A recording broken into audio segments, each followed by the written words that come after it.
Have you ever been in a room where all eyes turned to you? Not because you spoke, but because everyone needed you to. Maybe it was during a crisis call, a failed pitch, a public accusation, or worse, a moment when you were the only one not panicking. In those moments, the true currency of leadership isn't confidence. It's emotional command. This video isn't about theory. It's a field manual, 10 Stoic tactics to lead when you're under fire, when silence matters more than reaction, and clarity becomes your sharpest weapon. But before we dive in, I want to hear from you. What's one moment you remember being tested, when your ability to stay composed made all the difference? Drop it in the comments. Your story might be the one that helps another leader hold the line. Number 1. Hold the line, even when no one else does. Hook. What if I told you? The loudest person in the room isn't the one leading it, the calmest one is. The timing couldn't be worse. 3 weeks to launch. And your senior engineer, the one who connected every dot, quits. The news spreads like fire. Team leads start whispering timelines. Slack threads fill with Plan B panic. One voice suggests pushing the deadline. Another starts calculating damage control. Everyone's talking. Everyone's worried. But not you. Because leadership doesn't mean being the smartest or the fastest to respond. It means being the one who doesn't flinch, even when everyone else does. You hold your ground. You say little, but when you speak, it lands. We stay the course. We regroup, but we don't pull back. It's not bravado. It's presence. It's emotional command. The kind Marcus Aurelius pointed to when he wrote, "You have power over your mind, not outside events." Realize this, and you will find strength. In that moment, your composure becomes the strategy, not just for you, but for everyone watching. You didn't raise your voice. You didn't scramble for answers. You just became the anchor that stopped the drift. Reflection and takeaway. Panic is contagious, but so is calm. What's the moment you remember staying calm when others cracked? Drop it in the comments. Your poise could steady another leader who needs it. Number 2, don't react. Strategize. You wake up to your name trending, but not for the right reasons. A LinkedIn post just went viral. One sentence, ripped from a conversation months ago, now twisted, misquoted, misjudged, weaponized by people who've never built what you've built. And just like that, your reputation is on the line. Your team is watching. Your inbox is on fire. Your pride is boiling. You want to respond. Right now, you want to correct, clarify, crush the noise. You want to prove you're not the villain they've made you out to be. But here's the truth no one wants to hear. The moment you react emotionally, you've already lost. Because now, they own the frame. They decide the timing, the narrative, the platform. And you're just dancing to their rhythm.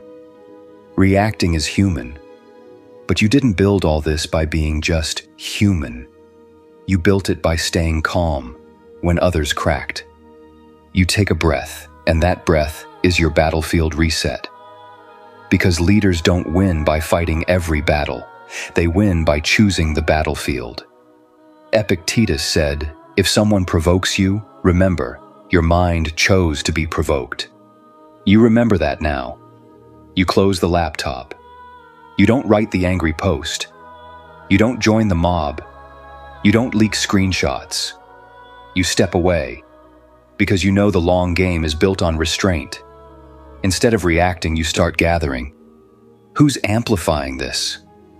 Why now? Is there truth buried beneath the noise? What's the signal hiding in the scandal?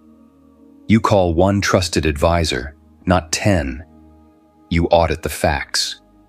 You sketch responses but don't publish a word. Because your silence isn't weakness, it's calculated positioning. The ones who shout first often shoot themselves in the foot, but the one who waits, who sharpens his reply, who chooses not to play in the mud, but to speak from higher ground, that's the one people end up following. And when you do respond, it's not for applause, it's not for drama, it's for clarity. One statement. Short, calm, precise. And the noise, it collapses under its own chaos. Because you didn't feed it. You outlived it. Remember, anyone can fight back. Only a few know when not to. And in the fire of scandal, your lack of reaction is not silence. It's strategy in motion. Number 3, silence over scramble. Have you ever been called incompetent, not behind your back, but right there, in a boardroom, in front of your entire leadership team? No warning, no context, just one shareholder. Pushing back from his chair, arms crossed and saying it with surgical precision, frankly, I think you're out of your depth.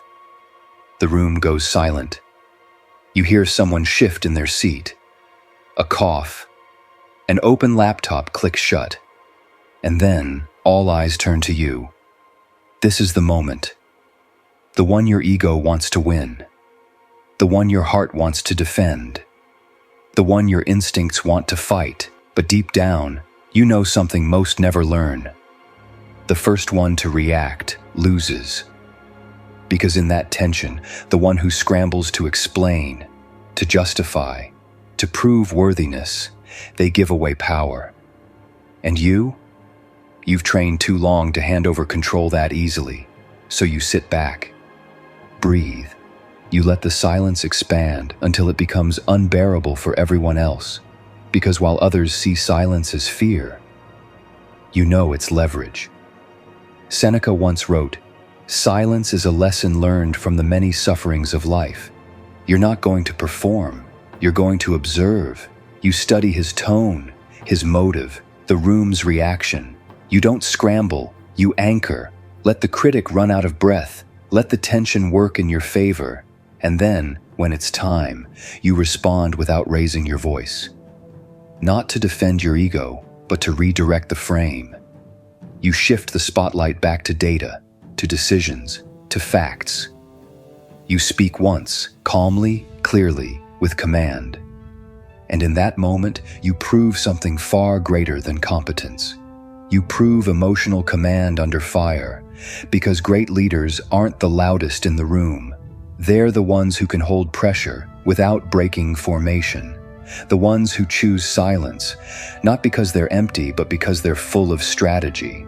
So the next time someone challenges you, in public, in real time, with all eyes watching, don't scramble.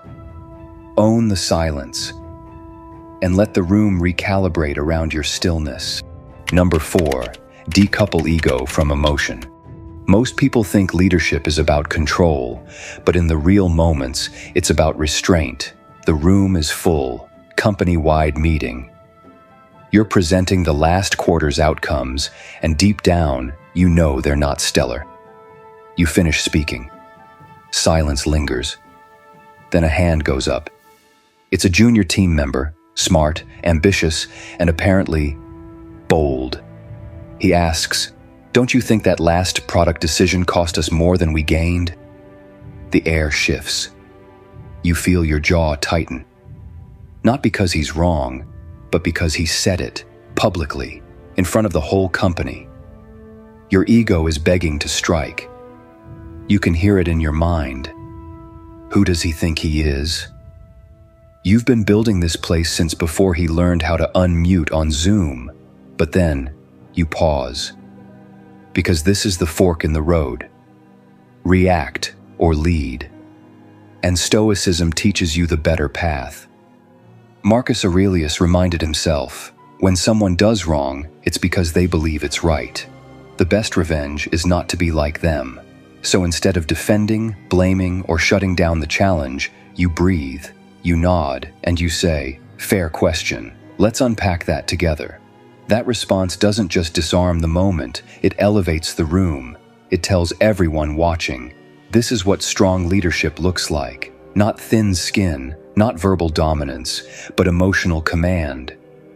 Because your ego's job is to protect your identity, but your responsibility is to protect your integrity. And in this moment, your restraint becomes a ripple effect. The junior employee feels heard. Your team feels safe to speak truth. And you didn't shrink, you grew. You proved that leadership isn't about always being right. It's about being wise enough to listen, even when your ego would rather roar. Reflection and takeaway. Powerful leaders know the difference between being challenged and being threatened. Your ego will beg for reaction, but your mission demands reflection. Ever been publicly challenged and chose not to lash back? Share your moment. Your maturity might just model greatness for someone else. Number 5, absorb pressure. Amplify clarity. Most people think pressure breaks you, but that's not quite true. Pressure exposes who's been pretending and who's been preparing. Right now, you're sitting at the table after the call. Investors passed. No bridge, no follow-up, no second meeting. Just silence. Your CFO gives you the look. You both know the number. 2 months runway. And yet, you don't flinch. Because what breaks most leaders is not the pressure itself. It's the confusion they let in when pressure arrives. You can't afford that luxury. Not when the team is outside that door, waiting, watching, wondering if they still have a future. This is the split second that separates amateurs from commanders. The ones who panic, and the ones who absorb pressure and return clarity. So you walk into the war room, not with desperation, but with decisiveness. You speak slowly. You lay out the facts. You don't dress them up, but you don't dramatize them either. You say, yes, we didn't close this round. Yes, the runway is short, but no, we're not lost. Because we didn't build this company on hope. We built it on principle, on grit, on adaptation. So now we pivot, we extend, we recalibrate, and every move we make from this point forward is going to be deliberate. Your tone becomes the oxygen in the room. Suddenly, the team breathes again. Marcus Aurelius wrote, "If you are distressed by anything external, the pain is not due to the thing itself, but to your estimate of it. And this you have the power to revoke at any moment." So you revoke it. You remove the drama. You reduce the noise. You return the frame. This is not failure. This is a recalibration under fire. Because pressure doesn't destroy clarity, it demands it. And when you rise in that moment, cool, composed, and commanding, the room follows your tone, not your title. Reflection and takeaway pressure doesn't kill companies. Unprocessed panic does. As a leader, your job isn't to absorb all fear and pretend you feel nothing. It's to transform pressure into focus. To be the clear voice in the storm. To give your people something to anchor to when the ground beneath them shakes. What was the moment you knew you had to lead, even when everything was falling apart? Drop your story in the comments. Someone out there needs your clarity more than you know. Number 6, let the storm rattle, not you. You've been lied to. Leaders don't calm the storm. They become the still point inside of it. It all started with one cancellation, then 3 more. A key partner pulls out. A client demands a refund. And suddenly, the inbox is a battlefield. Your COO says it's a supply chain crisis. Your CFO warns about cash runway. And your team? They don't need to say it. You can see it in their faces. They're thinking what no one wants to voice yet. Is this the beginning of the end? Then comes the meeting. The room is heavy. Some are panicking quietly. Others are whispering worst-case scenarios in Slack. You take your seat.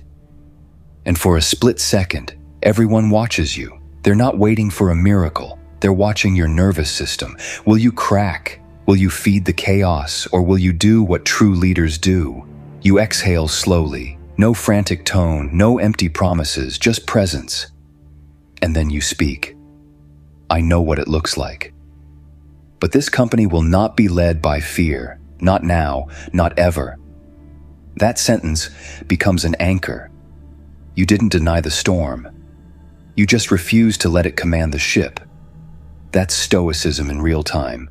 Not pretending everything's okay, but standing inside the truth without losing your ground. Epictetus said, "It's not what happens to you, but how you react to it that matters." And this is that moment. The storm is real. But so is your posture, so is your breath. So is your belief that you are still the captain. While others rattle, you stabilize. Not by force, but by example. Because sometimes the most important strategy is not to fight the storm, but to prove you are not made of the same material it tries to shake. Reflection and takeaway. Crises expose what's real, not just about your business, but about your composure. Don't wait for calm, bring it. What storm have you had to anchor others through? Drop your story in the comments. Your steadiness might become someone's blueprint. Number 7, pause, reframe, proceed. Let me guess. Your team thought this launch would change everything. Instead, it nearly broke them. The campaign was supposed to be the turning point. New product, bold messaging, high hopes. But within 72 hours, things went sideways. Comments are brutal. Emails flood in with complaints. The product isn't resonating. It's missing something, or maybe everything. And now, the internal Slack threads are unraveling. Marketing is panicking. They want to pull the entire campaign. Your brand lead just asked if you should issue a public apology. Someone even dropped the word recall. Everyone's looking to you, not for comfort, but for the next move.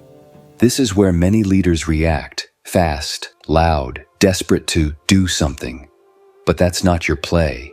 You don't scramble, you pause. Not because you're unsure, but because you understand that speed without clarity is just chaos in motion. So you give yourself and your team space to breathe. You strip away the noise. You say 5 words most leaders forget in crisis. Let's study the feedback first. Because this isn't about saving ego. It's about saving direction. You shift the frame from panic to learning, from failure to field data. You ask, what are they really telling us? What expectation did we fail to meet? What do we fix? The product or the story we told about it. You reframe the entire conversation. No longer do we shut it down, but how do we reposition it? And that one shift saves the mission. Seneca once said, "We suffer more in imagination than in reality." And right now, your team is suffering, not because of the failure, but because they imagined it means the end. You prove otherwise. You stay calm, you clarify the message, you redirect the energy. And when you relaunch, same product, sharper narrative, traction begins to return. Because the product wasn't the real issue. The panic was, and you, by pausing, reframing, and proceeding, neutralized the panic and reignited the path. Reflection and takeaway. True leadership isn't always about pushing harder. Sometimes it's about stepping back to see what others missed. Pause to observe, reframe the story, then proceed, not in fear, but in full control. Have you ever had to turn failure into clarity in front of your whole team? Share your pivot moment in the comments. Someone else might be right on the edge, and your calm could be their guide forward. Number 8, your inner state sets the temperature. What if I told you? The most contagious thing in a crisis isn't fear, it's your face. The meeting is already tense. A product flaw just surfaced. Clients are calling. Timelines are slipping. Everyone's nerves are fraying. Then it happens. A senior manager, clearly rattled, speaks up and points the blame at you. Frankly, we wouldn't be in this mess if leadership had made the right call 2 weeks ago. Silence. Your team looks at you. Some with curiosity, others with panic. They're not just waiting for a reply, they're watching your state, because in this moment, your tone becomes the room's temperature.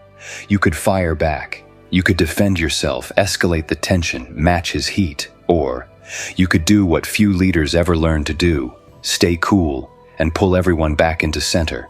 You take a breath, you look him in the eye, and you say, calm and grounded, let's solve the problem first. We can unpack the decisions later. That one sentence does what no volume ever could. It reclaims the room. It resets the rhythm. This is Stoic control in action, not detachment from emotion, but mastery over what gets passed on. Seneca wrote, "A fire is not quenched by fire, but by water." In leadership, that water is your presence, because panic is contagious. So is calm. Negativity spreads fast, but so does certainty. Your people don't just follow what you say, they follow how you hold yourself under fire. Your facial expression, your breathing, your emotional thermostat becomes theirs. And when the leader refuses to spiral, others begin to stabilize. This is why Stoics train the inner world more than outer tactics, because storms come, accusations fly, meetings fall apart. But the person who owns their internal state, they can lead even when the building is on fire. Reflection and takeaway. In a crisis, the loudest voice may get attention, but the calmest presence earns control. Ever diffused a tense room by staying calm? Tell us below. Your moment of stillness might be the model someone else needs. Number 9, detach without disconnecting. Let me guess. You've been told to leave it at the door, but no one taught you how. It's 7:42 a.m. Your phone lights up. A message that knocks the wind out of you. It might be news of a family illness, or the final signature on your divorce. Whatever it is, it lands like a punch. Suddenly, you're not just a founder, a strategist, a leader, you're human. And you're hurting. But in 48 minutes, you've got your biggest pitch of the week. Investors are flying in. The team is counting on you to hold the room, carry the story, radiate certainty. And yet, inside, your soul feels like it's bleeding. No one prepares you for this collision. No MBA. No Stoic quote on your wall. So you retreat, just for a moment. A restroom stall. An empty office. You shut the world out. And instead of denying the pain, you let it breathe. Not to break you, but to acknowledge it. You say to yourself, this grief doesn't define me, but I respect its presence. That's not weakness. That's wisdom. Detachment, in Stoic terms, is not disconnection. It's choosing presence. It's knowing you can hold pain in one hand and purpose in the other, without dropping either. Marcus Aurelius wrote, "If you are distressed by anything external, the pain is not due to the thing itself, but to your estimate of it, and this you have the power to revoke at any moment." So you exhale. Straighten your collar. Walk back into that pitch room, not hollow, not robotic, but anchored. And the room feels it. Not your pain, but your composure. Not your story, but your strength. You didn't disconnect from your humanity. You just chose when and where to carry it. That's leadership. That's power. Reflection and takeaway. The strongest leaders aren't the ones who feel nothing. They're the ones who feel deeply and still choose the moment. Detach when it's time. Return when it's safe. But never forget, your emotions serve you, not the other way around. Have you ever had to lead through personal loss or heartbreak? Share your experience below. Your story might be the bridge someone else needs to carry on. Number 10, speak less, command more. No one tells you this, but the most powerful sentence in the room is often the one you don't rush to say. The meeting was supposed to be a turning point, a strategic brainstorm, a chance to reset direction. But it didn't take long for things to spiral. Marketing wants to pivot hard into viral trends. Product is pushing for rapid feature expansion. Sales demands immediate price cuts. Everyone's talking. Ideas fly. The energy is loud, but off. You feel it deep in your gut. This isn't vision. It's noise. Someone turns to you. What do you think? And that's the moment. Not to dominate, not to match volume, but to choose silence, just long enough to make it heavy. Then you say it, one clear, grounded sentence. If we chase everything, we build nothing. That's it, and the room, which was spinning, pauses. Not because you spoke loudly, but because your words cut through. This is the misunderstood power of presence. It's not about taking up space. It's about saying exactly what needs to be said, in the exact moment it matters. Seneca once wrote, "Speech is silver, silence is golden." But what he really meant was, know the difference between when to speak and when to wait. The most respected leaders don't dominate meetings. They don't interrupt to prove they're smart. They listen. They observe. And when they speak, it's surgical. Their words land, not because of length, but because of weight. You don't earn authority by talking more. You earn it by speaking with intent. Because leadership is not about being heard. It's about being remembered. Reflection and takeaway.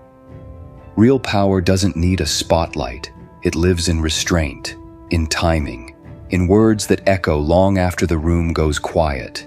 Ever diffused chaos with just one line? Share it in the comments, because sometimes one sentence can change the room.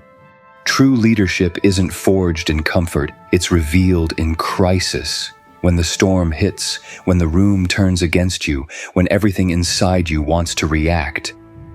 The real test begins. The most commanding leaders don't shout louder. They breathe deeper. They resist the urge to scramble, to over-explain, to chase approval.